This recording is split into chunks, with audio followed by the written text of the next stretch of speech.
I don't know if you're gonna find it a shock for me to say, but I think painting grass in acrylic is a lot easier than oil.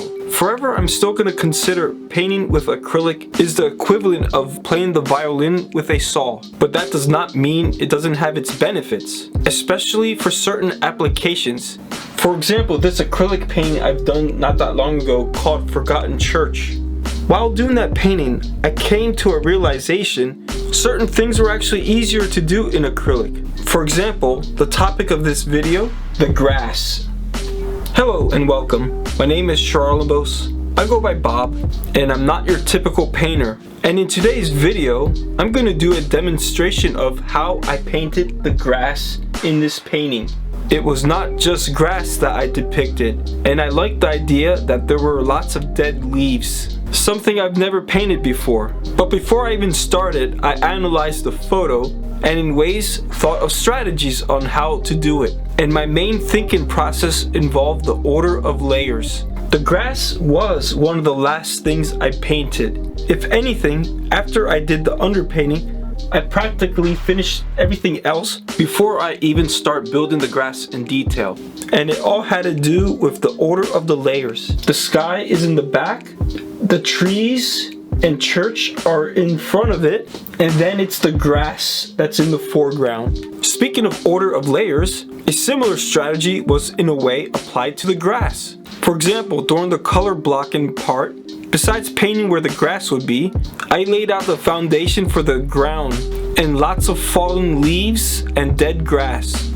And then I started painting the grass over it. And one strategy I used, but I didn't follow 100% faithfully, was working from the back to the front when it came to building the layers of grass.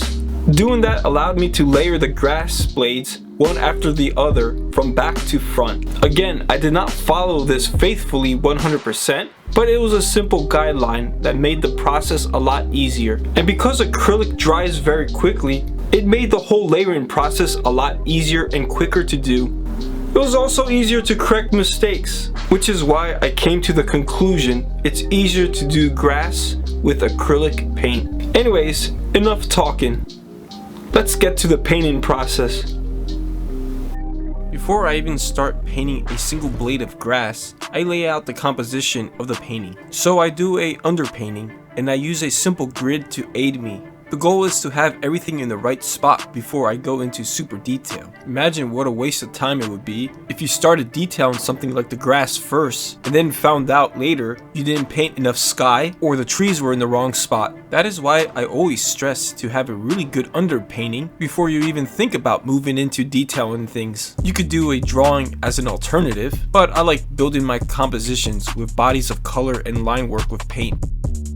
When laying out bodies of color for the grass during the underpainting, I'm paying very close attention to things such as the visible ground and even fallen leaves and a broken branch from a tree. Right now, they're just simple bodies of color, but I'm painting them so I have an idea where they are when I go back into detail later. Nothing is set in stone, and I will make revisions as I paint. And the most beautiful thing about acrylic paint is that it dries very quick. It's a blessing and a curse at the same time. Something I want to point out is that after I did the underpainting, detailing the grass was one of the last things I did. And the idea behind that is the order of layers. The grass for the most part is in the front and everything else is behind it, which is why in this painting I did the sky and the trees first before I even started working on the church itself. As for the grass, it is in front of the trees and the church. For that reason, I am detailing the walls of the church, where there's some corrosion on the paint job. Later, when I paint the grass blades, it will cover this section. In a way, I did the bulk of the church, the trees, before I started detailing all the grass. It made more sense to detail the texture of the walls and the bark of the trees, because towards the end, I will paint the grass over them. Every painting will be different, so when deciding on what to work on first and then more towards the end, think of the order of the things in your composition and plan accordingly. For me, it was the sky, trees, church, and then the grass. And when it came to the grass, there was a whole new set of rules on what to paint first. For example, I included a tortoise that is not in the photo. There's actually a story behind it, but I'm not going to go into it.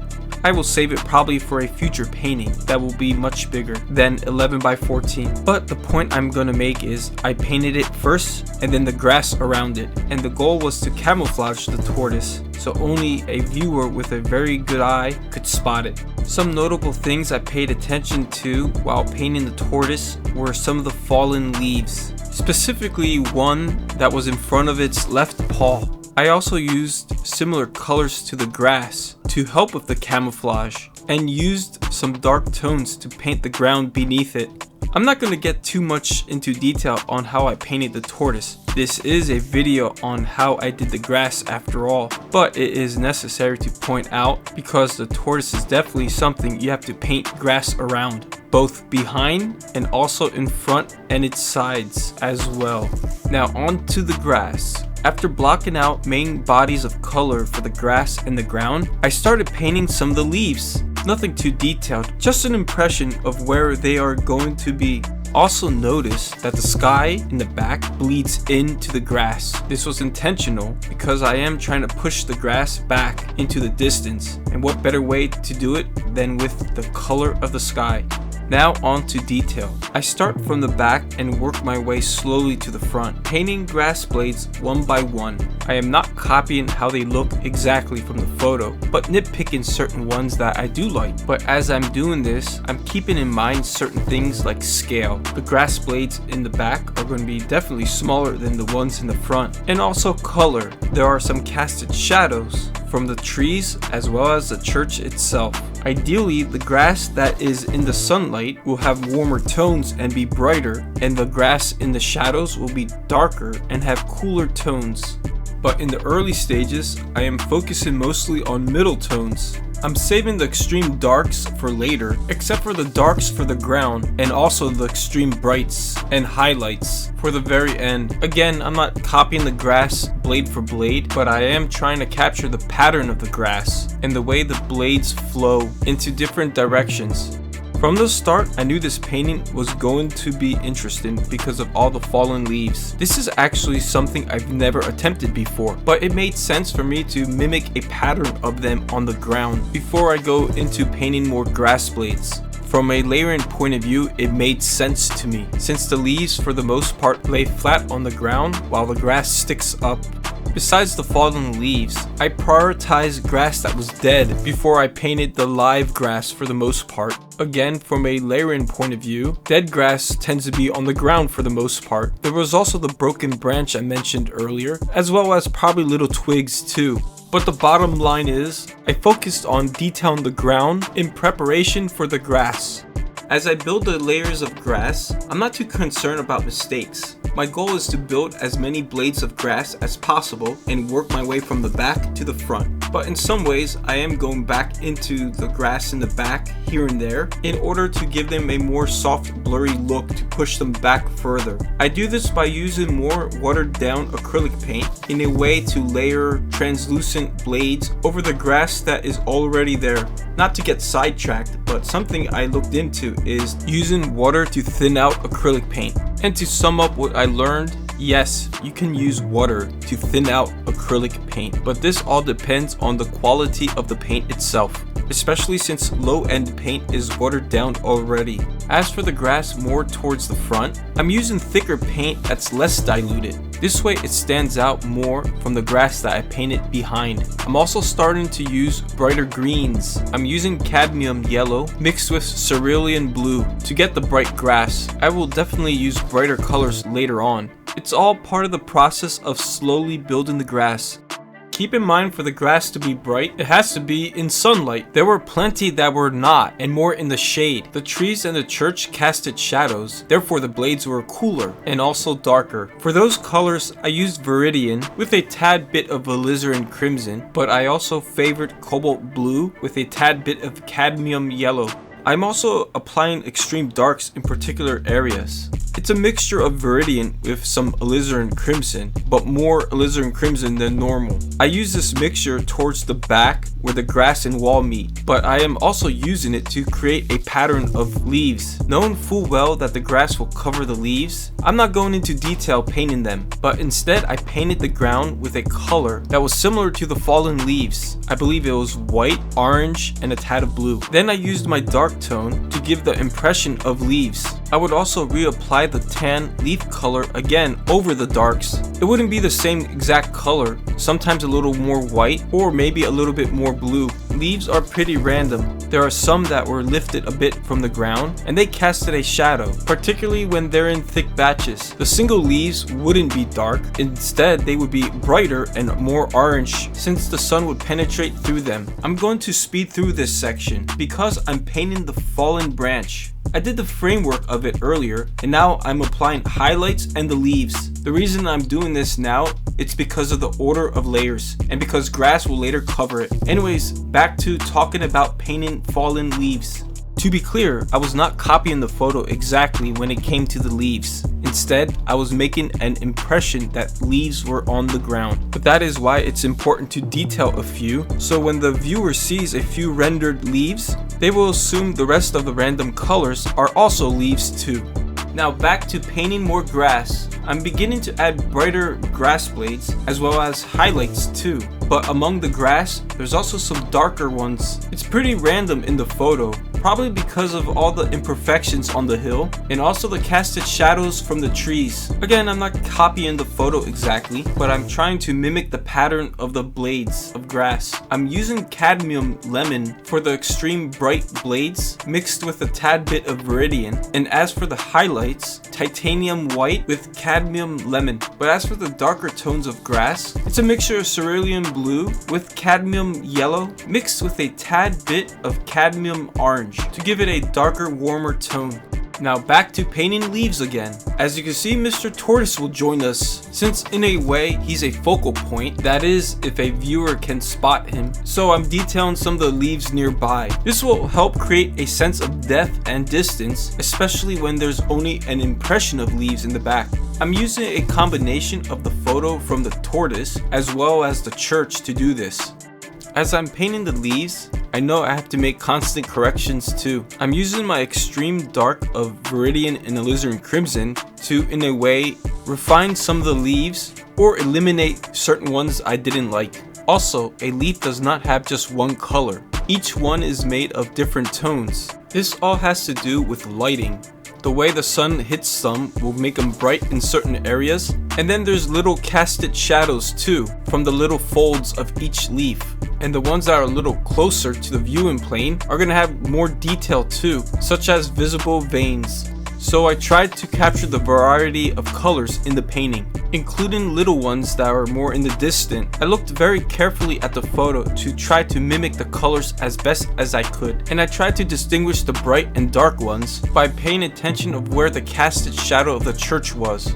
In between painting some of the leaves, I'm also adding grass blades. It is quite nice that acrylic dries fast enough where you could do this. That's the advantage of the dry time. You can make revisions and corrections a lot quicker than oil. Besides grass, there were other plants too.